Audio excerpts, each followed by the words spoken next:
Et salut à tous, c'est Teddy pour Pain mes figues. On se retrouve aujourd'hui avec un petit test matériel, de la rouille en format liquide, on va dire, de chez Valero, Prince Auguste Valero, hein, peu importe c'est la même marque, hein, n'est-ce pas? Mais donc ils ont un certain nombre de gammes, et là c'est dans la gamme Mechacolor que j'ai trouvé effectivement ces trois teintes de rouille pour faire du weathering, donc du vieillissement des métaux. Pour faire ce test, j'ai utilisé ces trois épées que j'ai juste basées avec de l'argent standard. Je crois que c'est du P3, enfin peu importe la teinte, hein, vraiment c'est pas ça l'important, mais c'est basé en métallique, en peinture métallique classique. Et donc j'ai trois teintes, et celle-ci, la première, c'est le Rust Texture, donc littéralement de la rouille texturée. J'ai été un peu surpris pendant que j'ai tourné la vidéo, puisque je l'ai trouvé, c'est censé être texturé, n'est-ce pas? Rust texture. J'ai trouvé assez peu texturé, et pour autant, je l'avais déjà testé une fois, elle m'avait paru, pardon, plus texturée, justement. Donc je pense qu'elle était mal mélangée, parce que, voilà, pour moi, à la première sensation, au premier test que j'avais pu faire, c'était très très ressemblant, voire identique en fait à ce que fait Games Workshop avec son Typhus Corrosion. Vous voyez un petit peu le genre de peinture que ça peut être si vous avez eu l'occasion de tester ça.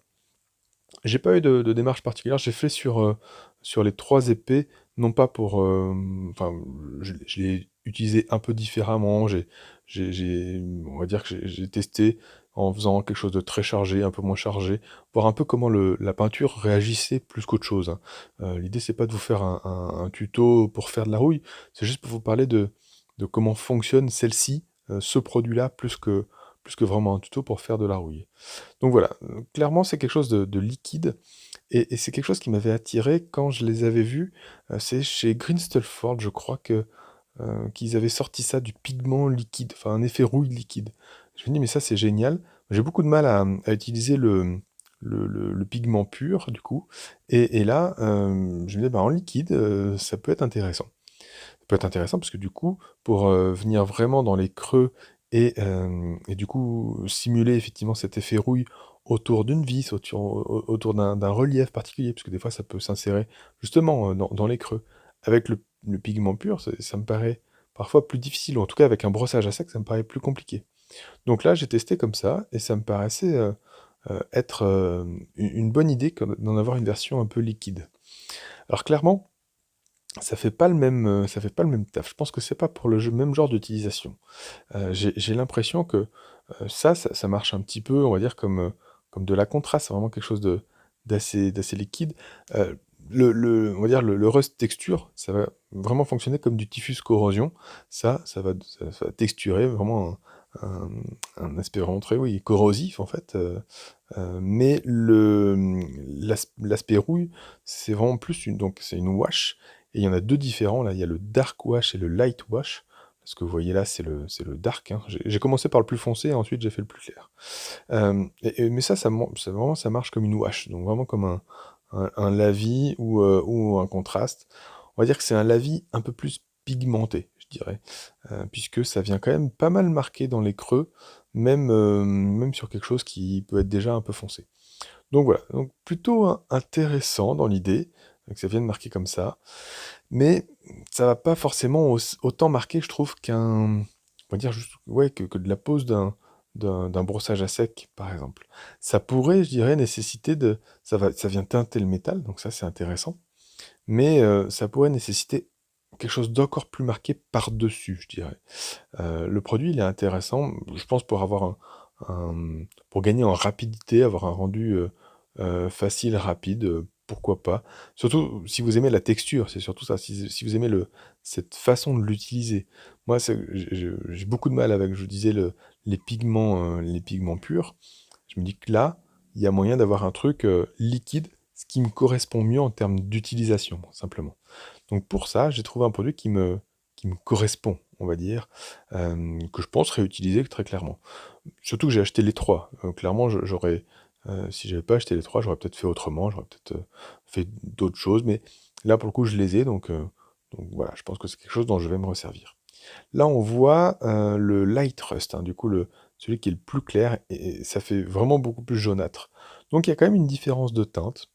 Moi je trouve ça intéressant, si on veut enrichir un petit peu les teintes, d'utiliser un peu les trois, mais je pense que pour finaliser le rendu, je vous disais un petit brossage à sec ou des petits tapotis en fait de quelque chose plus orange et pète, ferait ressortir davantage le côté rouillé. Ouais, là je tente un petit peu en le faisant avec un pinceau abîmé, ça marche un peu, mais finalement je pense que c'est pas aussi efficace qu'un brossage à sec d'un orange un peu plus pète. C'est intéressant, mais c'est moins adapté. Forcément, c'est un produit très liquide, donc faire un brossage à sec avec, c'est juste pas adapté, quoi. Voilà, ça va pas donner un résultat forcément très probant. Mais bon, j'ai essayé. On peut quand même tapoter, on peut quand même faire des petites choses avec, hein. Mais quitte à tapoter, peut-être autant le faire avec un truc plus prévu à cet effet, entre guillemets. Donc ouais, voilà, là-dessus, voilà, vous n'obtiendrez pas les mêmes choses. Mais ça peut être complémentaire, en quelque sorte. Voilà. J'ai assez peu de comparaisons, j'ai pas pu comparer avec le produit de chez Green Stuff Ford, hein. Donc je pense que c'est très similaire, hein, quand je vois la proximité que ça a avec les produits Games, enfin en tout cas sur la partie texture, je pense clairement que la rouille la rouille liquide de chez Green Stuff Ford doit être très très poche. En tout cas, je sais que tout ce qui est weathering de chez Valero fonctionne plutôt bien, là. Les gros pots sont assez intéressants. Donc, euh, donc voilà, en plus j'y avais accès. C'est aussi ça qui a orienté mon choix. C'est que c'est dans ma boutique, chez Trollon, ils avaient ces références-là. Je me suis dit, bah, je vais tester cela, quoi. S'ils avaient eu les Crystal Ford, j'aurais peut-être essayé les Crystal Ford. Voilà. Mais quitte à faire, enfin voilà, les commandes Crystal Ford, j'avais été déçu une fois, donc j'ai du mal à faire une commande à l'extérieur. Si c'est accessible, j'aurais pu faire le choix, mais comme ça l'est pas, ça met un frein supplémentaire, on va dire, à commander, voilà, si on prend en compte les frais de port et compagnie. Bref, vous voyez, j'ai donc fait plusieurs tests, hein, donc des tapotis, vous voyez, j'essaie d'orienter, je réussis avec le doigt, je regarde un petit peu comment la peinture réagit, j'ai essayé de le laisser sécher. Euh, voilà, je pense que c'est ça va vraiment teinter comme un lavis, hein. Je n'ai pas vu de grosse différence par rapport à un lavis. Comme je disais, un peu plus pigmenté, effectivement. Donc, à voir, ça va teinter un petit peu votre élément, votre peinture, mais pas très fortement. Donc à voir si c'est une utilisation qui vous correspond à vous, sur les besoins que vous pouvez avoir. Ce que j'ai fait au final, mais ça c'est plus vraiment le produit, c'est derrière j'ai revu en tapotant du coup, non pas de la rouille, mais en remettant un petit peu de peinture métallique par-dessus. Je pense que ça c'est nécessaire quand même pour simuler des impacts ou autres, que de repasser derrière, de refaire comment dire, les arêtes, soit en tapotant, soit en faisant un surlignage plus classique au pinceau. J'ai testé à un moment donné avec mes crayons aussi de le faire. Ça passait pas très bien dessus en fait. Je sais pas si la peinture était pas suffisamment sèche ou autre, mais voilà, c'était pas fifou, donc je retiendrai pas cette méthode-là pour cette fois-ci. Mais en tout cas, voilà, un petit tapotage avec la peinture métallique initiale derrière, c'est pas si mal. Et ouais, donc j'essaye un petit peu du blanc. Bon, c'est pas probant sur le coup. Donc je sais pas si c'était la peinture qui faisait que ça n'adhérait plus tellement. Mais à voir. Voilà, comment conclure vis-à-vis de tout ça? Est-ce que je vous conseille ce produit ou pas? C'est vraiment en fonction de l'utilisation. Voilà, si vous aimez effectivement cette texture un peu liquide, si ça vous convient comme utilisation, bah ça vaut le coup. C'est simple. Moi j'aime bien le rendu que ça a, perso. Ça m'irait bien voilà, de m'en servir comme ça. Après, est-ce que c'est le meilleur? Je sais pas. En tout cas, c'est suffisamment rapide, donc pour un rendu tabletop, ça va bien. Pour un rendu un peu plus poussé, Sans doute que ça irait pas forcément. En tout cas, ça trouve ses limitations, quoi, très clairement. Vous aurez pas des traits très marqués avec ça. Je pense qu'une peinture plus classique, sera plus adaptée. Mais je trouve que c'est des produits qui sont là pour faciliter, pour faciliter une utilisation et pas pour remplacer quelque chose. Il y a d'autres textures, d'autres choses que vous pouvez pas remplacer. Vous voyez, je citais Green Stuff Ford tout à l'heure.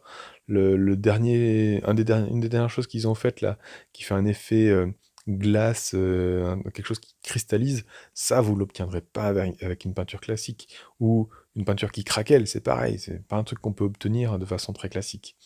Mais ça, on peut l'obtenir autrement. C'est vraiment plus un produit pour simplifier. Vous voyez un petit peu, j'ai plus ou moins, forcé sur ces 3 épées. J'ai essayé d'avoir des rendus un petit peu différents. Moi, j'aime bien celle de droite, perso, où là, il y a un peu les 3 teintes, d'utiliser, mais à dose, plus réduite, on va dire. Et c'est un truc qui me convient, plutôt bien, assez facile à faire. Voilà, en tout cas, j'espère que si ça vous aura orienté un petit peu sur votre choix, savoir si c'est un produit qui vous convient. N'hésitez pas à me faire des retours et puis à me poser d'autres questions si nécessaire. En attendant, ben, oh là là, j'arrive plus aujourd'hui. Peindez bien, peindez bien, peindez bien, peignez bien. Et je vous dis à très bientôt sur Pain Mes Figues ou ailleurs. Bisous bisous tout le monde. Salut.